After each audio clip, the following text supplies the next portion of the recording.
శాంతి మాట తీసుకుందాం. ఈరోజు దీక్షా దివాస్ కేసీఆర్ సచ్చుడు తెలంగాణ వచ్చుడు అనే నినాదం ప్రత్యేక తెలంగాణ ఉద్యమాన్ని ఉవ్వెత్తున ఎగిసిపడేలా చేసింది. సమైక్య పాలకుల నుండి విముక్తి కోసం కేసీఆర్ వేసిన స్కెచ్లో అక్రమ అరెస్టులను నిరసిస్తూ మలిదశ ఉద్యమానికి తొలి కాగడగా వెలిగిన శ్రీకాంతాచారి ఆత్మ బలిదానానికి పూనుకున్న దినం. తెలంగాణ కోసం ఆమరణ నిరాహార దీక్ష చేసిన కేసీఆర్ 10 ఏళ్ళు ముఖ్యమంత్రి, వేల కోట్లకు పడగలెత్తిన ఇయ్యాల మహారాజుల కుటుంబం లగ్జరీ లైఫ్ అనుభవిస్తున్నారు. ఇదే తెలంగాణ కోసం ఒంటి మీద పెట్రోల్ పోసుకొని ప్రాణత్యాగం చేసిన శ్రీకాంతాచారి కుటుంబం కన్న కొడుకును కోల్పోయి ఇప్పటికే పుట్టుడు దుఃఖంలో ఉన్నారు. ఈ అవకాశ రాజకీయాల ఉచ్చులో నలిగిపోతున్నారు. పదవులు ఇస్తామని ఆశ పట్టిస్తూ ఆ మహాతల్లిని మోసం చేస్తూనే ఉన్నారు.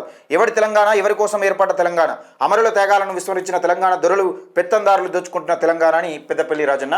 నిజంగా రాజ్యాధికారం కోసం, రాజ్యం కోసం బీసీ ఎస్సీ ఎస్టీ మైనార్టీలకు త్యాగాల ఫలితమై తెలంగాణ ఏర్పడ్డది.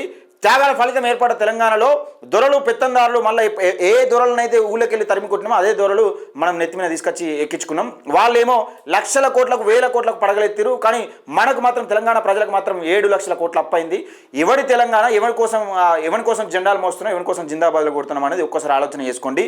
ప్రజా అభివృద్ధి శ్రేయస్సుగా నిజంగా శ్రీకాంతాచారి ఆత్మ బలిదానం చేసుకుంటే వాళ్ళ కుటుంబాన్ని, వాళ్ళ అమ్మకు ఏ పదవి ఇవ్వకుండా ఉద్యమ ద్రోహులకు పదవులు ఇచ్చారు. కానీ శ్రీకాంతాచారికి తల్లికి ఒక్క ఎమ్మెల్సీ పదవి కూడా ఇవ్వలే. అంటే తెలంగాణ ఉద్యమం కోసం పాల్పడ్డ వాళ్ళ, అది పోరాటం చేసిన వాళ్ళ పరిస్థితి ఏ విధంగా ఉందనేది ఒకసారి ఆలోచించుకోండి. దాన్ని ఉద్దేశించి పెద్దపల్లి రాజన్న నేటి మాట.